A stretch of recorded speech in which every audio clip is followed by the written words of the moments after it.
লিঙ্গ কত ইঞ্চি হলে নরমাল ধরা? ছোট হলে করণীয় কি? আপনার লিঙ্গের সাইজ যদি আপনার মাথা ব্যথার কারণ হয়, তাহলে এই ভিডিওটি আপনার জন্য। কারণ অনেকেই জানেন না সাইজ ছোট মানে কি সমস্যা, নাকি এটি একটা মিথ্যা তথ্য দিয়ে মানুষকে বিভ্রান্ত করা। লিঙ্গের সাইজ নিয়ে ছেলেদের মধ্যে একটা গোপন আতঙ্ক কাজ করে, বিশেষ করে যারা মনে করেন তাদের সাইজ ছোট, তারা প্রায় হীনমন্যতায় ভোগেন। কিন্তু প্রশ্ন হচ্ছে, আসলে কত ইঞ্চি হলে সেটা নরমাল, আর ছোট হলে কি করবেন? অনেকেই ভুল তথ্য শুনে দুশ্চিন্তায় ভোগেন, ভুল ওষুধ খেয়ে নিজেদের আরো ক্ষতি করেন। গবেষণায় বলেছে, বিশ্বের পুরুষদের গড় লিঙ্গের দৈর্ঘ্য সাধারণ অবস্থায় 3 থেকে 4 ইঞ্চি, আর উত্তেজিত অবস্থায় 5 থেকে 6 ইঞ্চি।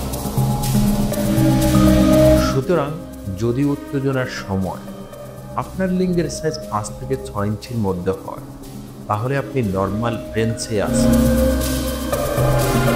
কিন্তু অনেকেই মাত্র 3 থেকে 4 ইঞ্চি থাকলে আতঙ্কিত হয়ে পড়েন। এটা ঠিক যে অতিরিক্ত ছোট সাইজ 2 ইঞ্চির নিচে উত্তেজনার সময় হলে সমস্যা হতে পারে।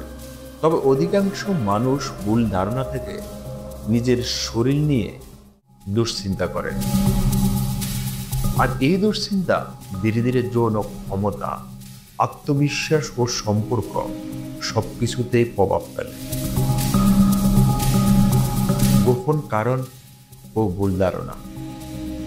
সবচেয়ে বড় সমস্যা হয় যখন কেউ ইউটিউব বা ফেসবুকে দেখে নিজে নিজে বড় করার ওষুধ খাওয়া শুরু করেন। এসব বেআইনি লিঙ্গথেনিক প্রোডাক্ট বা হার্বাল জেল অনেক সময় লিঙ্গে স্থায়ী ক্ষতি করে, এমনকি ইনফেকশন পর্যন্ত হতে পারে। ডাক্তাররা বলেন, সাইজ নয়, টেস্টোস্টেরনের মাত্রা, রক্ত প্রবাহ আর মানসিক প্রস্তুতি, এগুলোই আসলে বিষয়। সমাধান ও করণীয়। প্রথমেই জেনে নিন আপনি নরমাল রেঞ্জে আছেন কি না। মেপে নিন উত্তেজিত অবস্থায় 5 ইঞ্চির আশেপাশে হলে চিন্তার কিছু নেই। টেস্টোস্টেরন বাড়াতে স্বাস্থ্যকর খাবার খান। ডিম, কলা, বাদাম, ডার্ক চকলেট।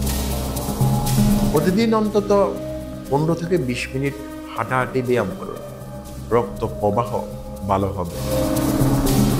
আর ভুলও নিজের ইচ্ছে মতো বাজারে পাওয়া কোনো বড় করার প্রোডাক্ট ব্যবহার করবেন। যদি মনে হয় সাইজ সত্যি অস্বাভাবিক ছোট, তাহলে অবশ্যই ইউরোলজিস্ট বা সেক্সোলজিস্টের পরামর্শ নিন। সচেতনতা। আপনি যদি লিঙ্গ সাইজ নিয়ে কখনো দুশ্চিন্তায় ভোগে থাকেন, তাহলে নিচে কমেন্টে জানাতে পারেন। আর স্বাস্থ্য সম্পর্কে এমন গোপন কিন্তু গুরুত্বপূর্ণ তথ্য পেতে আমাদের চ্যানেলটি সাবস্ক্রাইব করুন এখনই।